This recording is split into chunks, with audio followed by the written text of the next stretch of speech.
ये जी पीछे यहाँ श्री गणेश का मुजस्समा था और इसको हाथी चौक कहा जाता है आज भी।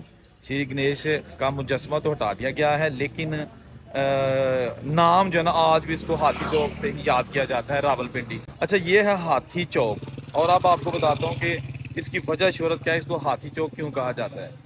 ये वो एरिया है जहाँ 1947 के पार्टीशन से पहले हिंदुओं का देवता श्री गणेश का जो है ना वो एक मुजस्समा बुत यहाँ पे लगा हुआ था, बहुत बड़ा। ये उस जगह पे अब जो है ना वो गुंबद खजरा का जो एक मॉडल है वो लगा दिया गया है।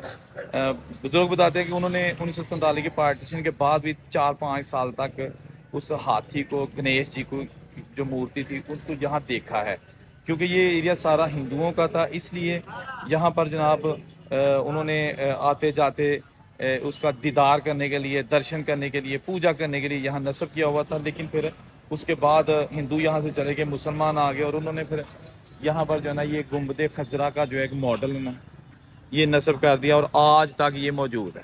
ठीक है ना, ये देखिएगा बहुत जो है ना यहाँ पे रोड निकलते हैं, चारों तरफ सदर का इलाका है और इससे आगे चले जाए तो ग्वाल मंडी का इलाका है। तो ये हाथी चौक रावलपिंडी आपको दिखाया जा रहा है। ये 1947 की यादों वाला इलाका है। ठीक है ना जी, ये देखिएगा।